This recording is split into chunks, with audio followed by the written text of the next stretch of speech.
안녕하세요. 자, 오늘은 여러분들 한국사 36번째 강의가 되겠습니다. 오늘 강의할 내용은 일제히 식민 지배 정책 중에 1919년부터 31년까지 시행되었던 문화 통치에 대해서 이야기를 합니다. 여러분들 가지고 있는 교과서 174쪽을 참고하시면서 들어주시기 바랍니다. 자, 먼저 민족 분열 통치에 대해서 이야기를 합니다. 자, 여러분들 1919년 거족적인 민족운동이 발생했습니다. 3.1운동이 발생했습니다.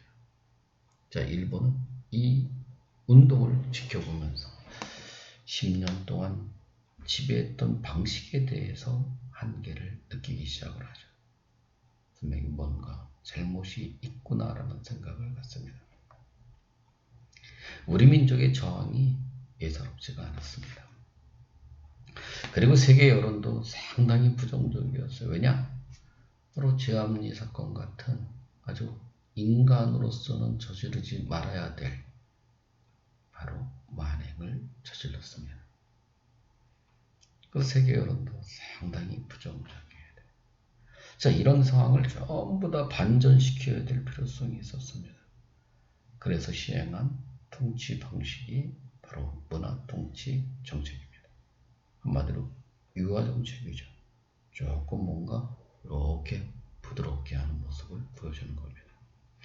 자, 그러한 내용은 당시 총독이었던 사이토라는 인간에 의해서도 잘 보여집니다. 이 사람은 바로 여러분도 관제 개정 취소뿐만 아니라 바로 친일파를 양성하기 위한 일환으로 시행되었던 이런 양성 정책에서도 잘 나타나요.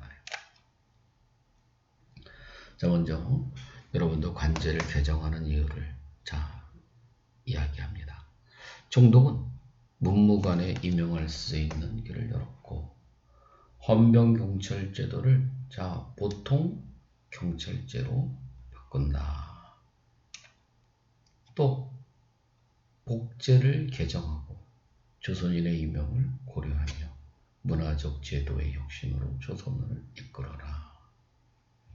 한마디로 지금 힘에 의한 무력적인 방법으로 지배하는 건 한계가 있다라는 걸 정확히 인식하고 있습니다. 그러면 진짜 이 본질은 뭘까? 진실하냐? 아니라는 거죠. 자, 겉은 아주 정말 이렇게 포장을 예쁘게 했습니다. 그렇지만 안을 이렇게 들여다보면 썩은 냄새가 진동하는 물건이 담겨져 있어요. 그 중에 인간이 또 저지르지 말아야 될 일을 또 이렇게 자행합니다. 그게 무슨 말이냐? 바로 우리 민족 간의 갈등과 내분을 조장해요. 아주 못된 짓을 먹었죠. 여기 보세요. 핵심적인 친일 인물을 골라 그 인물로 하여금 귀족, 유생, 부호, 교육계, 종교계를 침투시켜 계급과 사정을 참작하여 각종 친일단체를 조직하게 한다. 쉽게 말하면 말 그대로 민족 내부 간의 갈등과 대립을 조장시켜서 결국 저항을 할 수 없도록 만드는 고도의 회유 정책을 실시하는 겁니다. 냉정하게 말하면 기만 정책이죠. 그럼 진짜 이제 우리가 이런 시행하는 정책에 그런 정책을 충실히 그러면 실행에 옮겼느냐라고 하는 걸 한번 검토해 봐야 되겠죠. 진실이냐 이거죠. 자, 한번 볼까요? 자, 먼저 여러분들 이 조선 총독에 대한 이야기를 합니다. 문무관 총독의 임명이 가능하다. 그런데 일본은 1945년 우리가 민족해방이 되는 그날까지 한 번도 문관 총독이 임명한 적이 없어요. 두 번째, 보통경찰제를 실시합니다. 물론 헌병에 의해서 이루어졌던 그런 하나의 치안유지 정책이 변화를 맞이했습니다. 예형적으로 민간인으로 바뀌었습니다. 조금은 보기에는 좀 부담스럽지가 않겠죠. 그렇지만 안을 들여다보세요. 자, 여러분들 경찰 그런 하나의 관서의 숫자를 보세요. 여러분들 10년대는 751개였지만 20년대는 여러분들 2761개로 급증하는 모습을 보여줘요. 그리고 당시 헌병은 5,400여 명이 여러분들 우리나라 치안을 담당했다면 바로 이렇게 보통 경찰은 18,000여 명 정도가 결국 우리나라 치안을 유지합니다. 훨씬 더 촘촘히 여러분들 관리하고 있다는 얘기죠. 그리고 그뿐만 아니라 이 치안에 들어가는 비용 자체도 3분의 2 정도가 더 증액이 됩니다. 따라서 일본은 결국 진실되지 않았다는 거죠. 그뿐만 아니라 이 치안유지법이라는 법을 제정해서 탄압의 강도를 훨씬 더 강화시켰습니다. 1910년대는 대체로 이 우리나라에 대한 사상 통제와 독립운동을 갖다가 탄압하기 위한 일환으로 보안법이라든가 정치범죄처벌의 건이라는 재령 제7호를 통해서 결국 이루어졌습니다. 사실 이것만 해도 3.1운동 같은 이런 거적적인 민중도 사실은 폭력으로 진압을 할 수 있었어요. 그런데 1920년대 새로운 사상, 즉 사회주의 사상이 등장합니다. 자, 가진 자와 못 가진 자가 없는 더불어 평등한 사회, 빈부의 격차를 결국 해소하자. 개인의 소유의 재산을 부정하는. 그리고 더 나아가서 여러분들 1인 독재 체제라고 할 수 있는 이런 전제주의 국가를 부정하죠. 즉 천황자체를 부정하는 사상이 등장했습니다. 자, 기존의 법 갖고 통제가 되지 않겠죠. 그래서 일본은 1925년에 치안유지법이라는 법을 제정합니다. 그 법을 이 식민지였던 이 한반도에도 적용을 시키는 겁니다. 그래서 여러분들 여기 1조의 내용을 보면 국채를 변역하거나 사유재산을 부인하는, 즉 이건 사회주의 사상을 이야기하는 겁니다.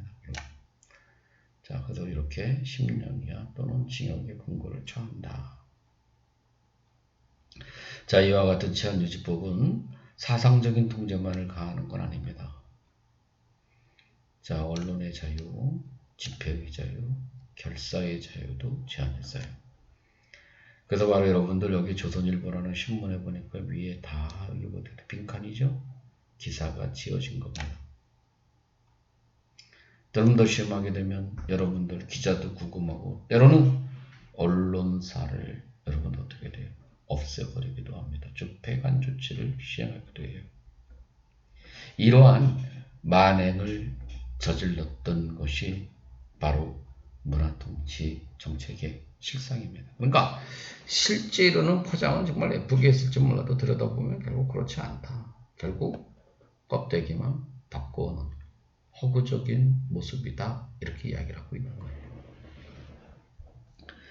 자, 그러면 이러한 시기에 또 교육, 그 다음에 여러분들 우리들의 정치 참여는 어떻게 그런 하나를 관리했느냐.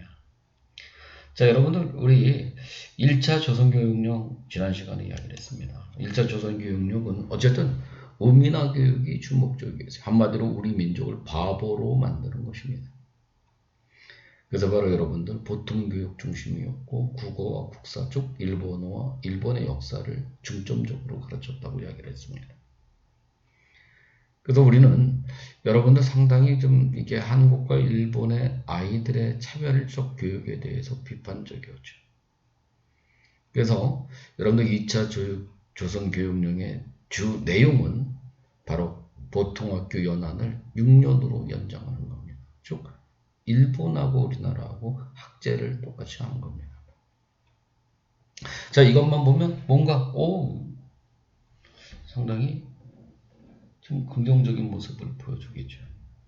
또 3개 면에, 즉 3개 면이 있죠. 면. 옛날 면소재지라고 하는 거 있잖아요. 자, 이 면소재지에, 그러니까 예를 들면 강서구 같은 곳에 자, 하나의 학교만 세웠습니다. 사실은 이 3계면이 얼마나 넓은 지역인지 아세요? 아까 이야기한 것처럼 강서구에 하나의 학교밖에 없는 거예요. 그러면 저 예를 들어서 저 발산역에다가 학교 세우면 여기 개화역 근처에 사는 아이는 어떻게 됩니까? 가기가 쉬워요? 요즘처럼 뭐 스쿨버스 있습니까? 걸어서 가야 되는 거예요. 아니면 저쪽에 목동 근처에 사는 아이가 다닌다고 생각을 해보세요. 이것도 3계면으로 이렇게 생각을 하면 작은 겁니다. 사실상 이게 옛날 같으면 3계면이 강서구, 양천구, 영등포구 이 세 지역을 합친 거나 똑같아요. 사실상 흉내만 낸 것뿐입니다. 그래서 실상 여러분들 당시 취약할 아동은 불과 한 17% 정도밖에 학교를 다니지 못했어요. 그러니까 10명 중에 8명은 미취학 아동입니다. 배우고 싶어도 사실상 못 배웠습니다. 그래서 학교 수가 여전히 부족했어요. 물론 여러분들 정치에 참여를 요구하는 내용도 있었습니다. 비록 일본의 독립은 되지 못하더라도 어떤 자치를 요구하기도 했죠. 그래서 일본은 이와 같은 자치의 요구를 어느 정도 수용하기 위한 일환으로 한국인들에게 지방행정에 참여할 기회를 준다고 도평의회 민의회를 설치했습니다. 근데 실제로 안을 들여다보면 의결권이 없는 자문기구에 지나지 않았어요. 그리고 이와 같은 선거권 같은 것도 모든 그런 하나의 이 국민들에게 주어진 것이 아니고 일정한 금액의 세금을 납부하는 사람에게만 선거권이 주어져요. 한마디로 불평등한 선거가 이루어졌다는 사실입니다.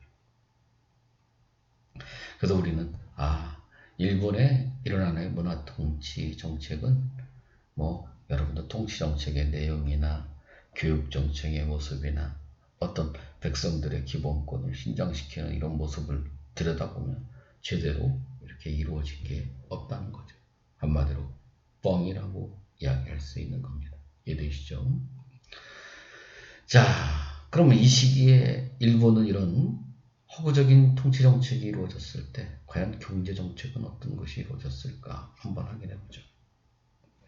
자, 일본은 여러분들 경제 정책의 내용을 보면 삼미 중식 계획을 시행합니다. 자, 삼미 중식 계획이라는 건 뭐냐? 한마디로 미국을 증산시킨다는 거죠. 한마디로 식량의 부족함을 해결하겠다는 생각을 갖고 있는 정책이 되는 겁니다. 사실은 일본은 여러분들 이와 같은 그런 하나의 이 삼미 중식 계획은 1920년부터 시행해서 30개년 계획으로 결국 시행한 정책입니다. 참 미쳐버리죠. 우리나라 30년. 그러니까 이게 지금 몇 년이 20년이니까 기본적으로 55년까지는 지배하겠다고 하는 이런 생각 갖고 이게 시행된 겁니다. 물론 여러분들 34년까지밖에 이루어지질 못해요. 그러면 이런 쌀의 부족을 왜 한국에서 해결하려고 했을까? 자, 그거를 살펴보면 이런 상황이에요. 자, 여러분들 1918년 1차 세계대전이 끝나고 일본은 공업화 정책을 적극적으로 추진합니다. 도시에 공장이 많이 만들어지죠. 그러면 시골에 살고 있었던 젊은이들이 너도 나도 전부 다 어디로 몰려가겠습니까? 도시로 가겠죠. 그럼 도시로 가게 되면 어떻게 돼요? 농촌에는 여러분들 노령화 현상이 아주 심해지겠죠. 그러면 농업 생산력이 그만큼 결국 감소할 수밖에 없죠. 그럼 쌀의 생산량이 줄어들 수밖에 없고 그러다 보면 식량이 부족해질 겁니다. 자, 그리고 도시로 간 젊은이들은 또 어떻게 생각했을까 보세요. 도시화 문제도 발생하겠죠. 주택난의 문제도 발생하겠죠. 여러 가지 문제점을 노출시켰을 겁니다. 그 중에서도 인구가 아주 갑자기 증가하는 현상이 나타나. 이게 무슨 말이냐? 사실 젊은이들이 여러분들 너도 나도 다 도시로 와요. 우리나라 70년대 우리나라 모습하고 비슷할 겁니다. 70년대 전반부, 초반부에 자, 너도 나도 다 서울로 오니까 뭐 살 수 있는 공간이 있어요. 그러니까 한 집에 방 하나에 한 세대가 형성이 돼서 결국 살아가는 겁니다. 또 시골에서 온 젊은이들은 어떻게 돼요? 혼자 그런 하나의 이 숙박시설을 해결할 수 없으니까 친구들끼리 자취를 하기도 하고, 그러다 보면 또 외롭고, 그러다 보면 또 시골에 또 옆 동네에서 온 아가씨도 서로 인사하게 되고 친하게 지내게 되고, 그러다 보면 또 정들게 되고, 그렇게 되면 또 결혼도 하고, 그러면 또 어떻게 됐겠어요? 애도 낳고. 그러니까 인구가 갑자기 확 늘어나요. 자, 그러다 보니까 일본은 여러분들 이런 쌀 소동물 같은 것이 끊임없이 발생했습니다. 따라서 이와 같은 식량의 문제를 해결하지 않으면 안 되는 결과를 가져왔어요. 그래서 결국 일본은 결국 이 해결을 우리나라에서 시행하려고 했던 겁니다. 그 방법은 뻔하겠죠. 결국 토지 개량 사업과 농사 개량 사업으로 나눌 수 있습니다. 자, 농사를 잘 지으려고 하면 돼요. 농토가 아주 잘 가꾸어져 있어야 되겠죠. 농지 정리가 잘 돼야 되겠죠. 그러다 보니까 수리시설도 놔야 되겠죠. 즉 관계시설을 놔야 될 거 아니에요. 그 다음에 개간을 해야 되고 간척을 해서 땅을 잘 만들어 놓으면 거기에 이제 여러분들 그 벼를 심겠죠. 그 벼를 심으려고 하면 역시 어떻게 되겠습니까? 자, 이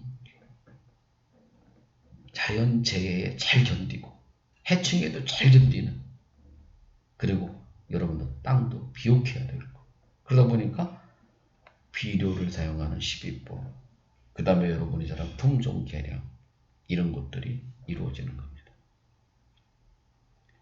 자, 여기까지는 괜찮아.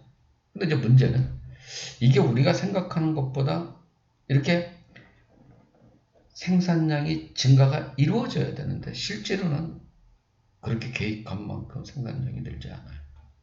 그런데 이제 문제는 생산량은 늘지 않았는데도 불구하고 자기들이 처음 계획하였던 쌀에 대해서는 반출이 이루어졌다는 겁니다. 그럼 우리나라에는 어떻게 됐겠어요? 식량이 부족해지게 돼요. 식량이 부족해지면 쌀의 가격이 어떻게 되겠습니까? 폭등할 수밖에 없죠. 그럼 어떤 결과를 가져오나 생각을 해보세요. 자, 우리나라 사람들 다른 때는 몰라도 조상들 제사 지낼 때는 쌀밥을 올려야 됩니다. 그리고 나이 드신 할머니, 할아버지 생일날만큼은 쌀밥을 드실 수 있도록 해야 돼요.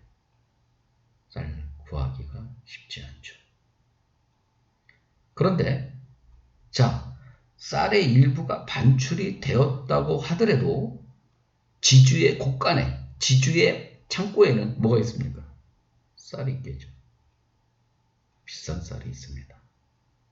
쌀값이 엄청나게 올라가 있었기 때문에 어떻게 됐겠어요?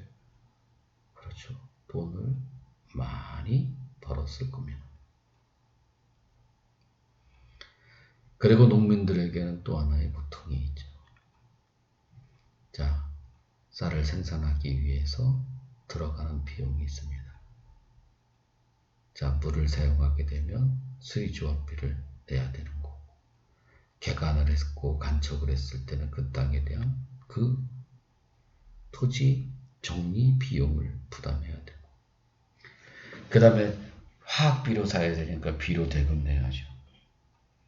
또 품종을 개량했으니까 품종 비용도 내야 돼요. 그러니까 실제로 쌀이 생산해서 얻어지는 수입보다도 그 생산에 필요로 하는 비용이, 즉 농사를 짓는 비용이 더 많이 늘어남으로 인해서 이루 말할 수 없는 고통을 당하게 되는 겁니다. 그래서 1910년에 토지조사령 이후에 나타난 모습이 그대로 농촌에 그대로 또 나타납니다. 농민들이 또 몰락을 합니다. 그래서 간도나 연해주로 이주해야 되고, 아니면 깊은 산속으로 하전민이 돼야 되고, 아니면 여러분들 그나마 있었던 땅을 정리해야 되겠죠. 팔아야 되겠죠. 그리고 결국 소장농으로 전락되는 결과를 가져오는 겁니다. 이게 산미중식의 결과예요. 그래서 여러분들 이렇게 표를 이렇게 한번 봐주세요. 이 표를 보면 여러분들이 이렇게 지금 느낌이 들었을 겁니다. 이게 쌀의 생산량이에요. 그리고 수탈량입니다. 별로 이게 차이가 없죠. 거기다 보니까 이 조선인의 1인당 쌀 소비량은 줄 수밖에 없는. 자, 그러니까 이게 반출은 똑같아. 농사 잘 되든 말든 똑같이 가져가. 이게 문제. 농사가 안 되면 좀 덜 가지고 그래야 될 거예요. 그죠?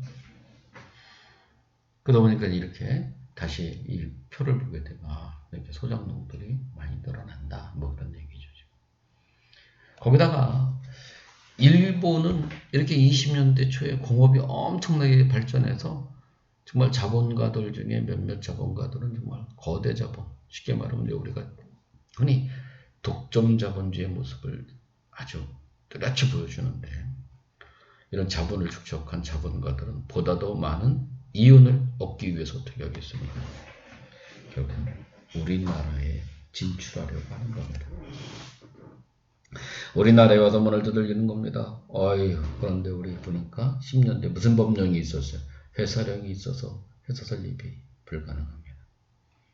이런 자본가들이 그냥 있을 리가 없죠. 샤샤샤샤 로비를 했겠죠. 또 일본의 입장에서도 역시 자국의 산업을 보호한다는 목적으로 결국 관세도 철폐하고 회사력도 철폐하는 겁니다. 한마디로 회사 설립을 아주 쉽게 하는 거예요. 그래서 일본의 자본이 우리나라에 많이 들어오기 시작합니다. 그래서 우리나라에 일본인들이 운영하는 기업들이 많이 만들어지는 거예요. 우리를 위해서 철폐한 거 아닙니다. 그러면 일본 상인과 우리나라 상인들이 끊임없이 어떻게 되겠어요? 결국 경쟁을 하겠죠. 그러면 솔직히 일본 기업과 한국인의 기업 중에 어느 나라 기업이 솔직히 품질이 조금은 좋을까요? 그렇죠. 아직은 일본 기업에서 만들어진 물건이 좋을 겁니다. 그래서 여러분들 아마 중학교 때 배웠던 것 중에 국산품 애용하자. 우리 걸 소비해주자. 왜 이런 운동이 펼쳐지는지 이해할 수 있겠죠. 이래서 20년대 물산장려 운동이 나타나는구나 라는 거 이해하셔야 됩니다. 물론 지금은 몰라도 좋아요. 바로 그 단원에 들어가서 배울 때는 꼭 좀 이해하시기 바랍니다. 이래서 이런 거구나. 그러면 여러분들 오늘은 이렇게 쭉 보니까 일본이라고 하는 나라가 문화 통치의 본질은 진실이 아니라 거짓이라는 사실을 알았고, 그 다음에 이 시기에 있었던 가장 대표적인 그런 경제정책 중에 산미 중식 계획은 우리 민족의 식량난을 해결하려고 했던 게 아니었구나.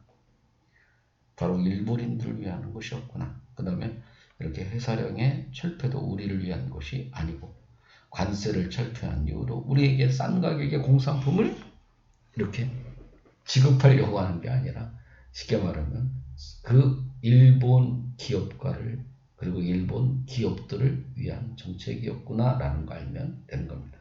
자, 이것으로서 36번째 강의를 마치기로 하겠습니다. 대단히 감사합니다.